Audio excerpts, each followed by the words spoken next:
honoured to be here with you at Birdfair. This is my first time here and I already love it. I can see why it's known as the Glastonbury of the wildlife world. We may not have Stormzy here this evening, but we certainly do have a world-class lineup here tonight. And that says so much about how far Birdfair has come. When it all started, 30 years ago, the British Birdwatching Fair was just a few tents in a field next to Rutland Water, organised by Tim Appleton and a few other passionate birdwatchers. Tim's over there. Since then, Birdfair has grown in size. This year I think we're expecting 25,000 people, if it doesn't rain this much, with more than 450 exhibitors.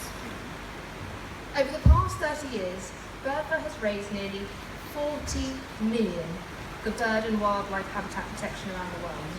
40 million, that is an amazing achievement.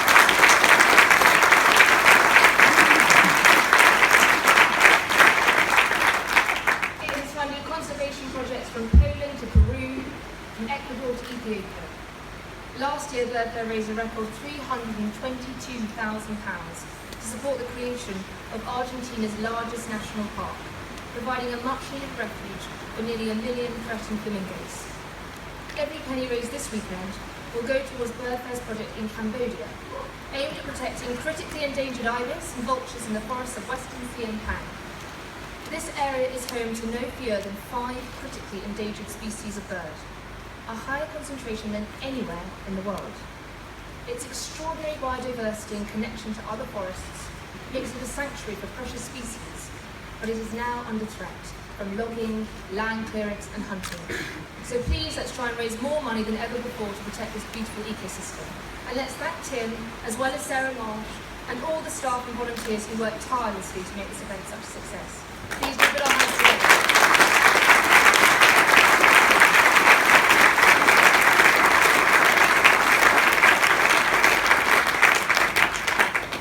Now, I must confess, I haven't dedicated as much of my life to the pursuit of our feathered friends as many of you here today.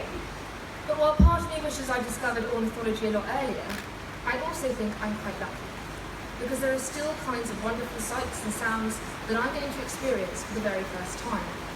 So, just last month, I took my first trip to the stunning Bempton Cliffs. If this is birdwatching's Glastonbury, then Bempton is like its cathedral. Gannets, razorbills, guillemots, all soaring and screeching and diving with the majestic backdrop of those sheer chalk walls. But like the average Bempton newbie, what I really wanted to see was a puffin. We spent hours looking. I was on tiptoes, leaning over the cliffs, craning my neck, peering through my binoculars, desperately trying to glimpse one. We were about to give up, about to go home. But suddenly, there he was. And when I saw that puffin in all his glory, I was delighted. He was so tiny that at first I thought it was a baby, a puffin. But when he turned his head and I caught a glimpse of that rainbow bill, I knew I'd found the right guy. It was magic, something I'll never forget. And then, just a couple of weeks later, I saw another puffin. But this one wasn't waddling happily in and out of his burrow. No, he was pictured in a newspaper, his blood-stained body lined up alongside dozens of others, all slaughtered by so-called trophy hunters on trips to Iceland.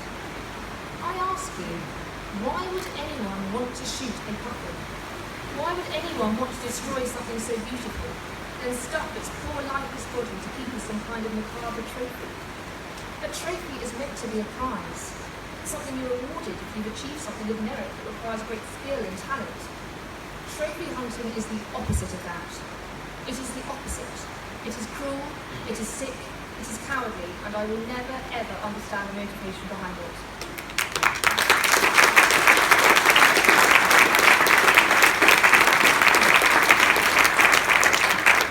And when we look at trophy hunting, when we look at habitat loss, when we look at climate change and the catastrophic levels of plastic pollution in our oceans, 1 million seabirds die every year as a result of ingesting plastic. When we look at all of that, we see why events like Birdfair are so important. Because quite simply, there is still so much that needs to be done. And there are no simple answers to the environmental crisis this planet faces. It is immensely complicated. There is no escaping the fact that politicians, business leaders and journalists have a gigantic responsibility to make the right decisions, change the way they do business, and report the truth about what is happening in the world.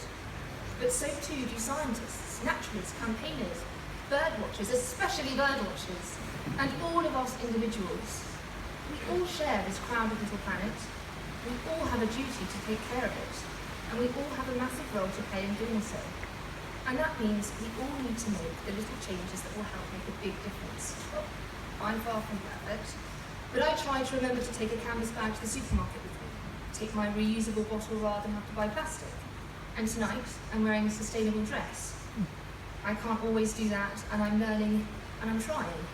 Yes, it's only a start, only the beginning of what we can do, but we shouldn't let the perfect be the enemy of the good. And we should applaud everyone who makes any effort to reduce the impact they have on the world. We have no excuse not to make that effort. We are more informed than ever before. We know the impact we have. We know the changes we need to make. And actually, I'm profoundly optimistic that the people who care far outnumber the people who don't, especially among younger people. That is why it is wonderful to see Birdfair becoming a gathering place, not just for lifelong Twitchers, but also for the next generation of environmental campaigners.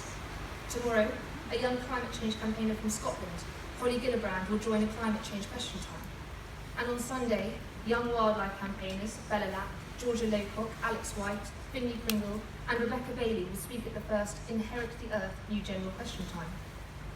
I met Bella for the first time earlier this year, as we marched together in London against Japan's decision to resume commercial whaling. Both Bella and I gave speeches there too, and I cannot tell you how pleased I was not to have to go on after Bella, because she gave one of the most incredible, heartfelt speeches I have ever heard, and at the age of 16. I'm very relieved once again to be speaking before her. She is an impossible act to follow, and I think one of the most impressive wildlife campaigners in the country. So please, can we put our hands together and show our thanks to Bella and to all the fantastic young wildlife campaigners at Birdfair this year.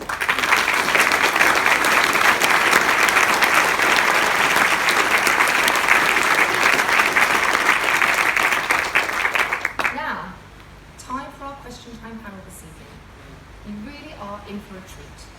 It is not often you get such a distinguished group of speakers all in one place. Each one of these guys could definitely be a headliner at Glasgow. Our panel this evening brings together leading broadcasters, conservationists, filmmakers, authors and business figures, all of whom have a huge amount of experience and knowledge of wildlife and habitat protection, agriculture and food production, at home and abroad. It is an honour to introduce Chris Packham, Tony Juniper, Deborah Meaden, Philip Limbury, Hannah Stitful, Izzy Tree and Dominic Dyer. What a lineup. Let's have a round of applause, please.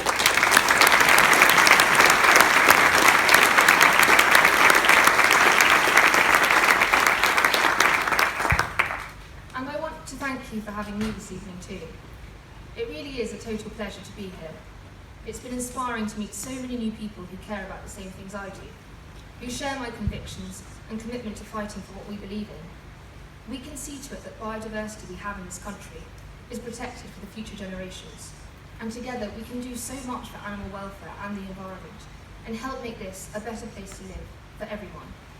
Quite simply, it is our duty to do so. I hope you enjoy the panel and the rest of your time here at Birdfair. Thank you so much.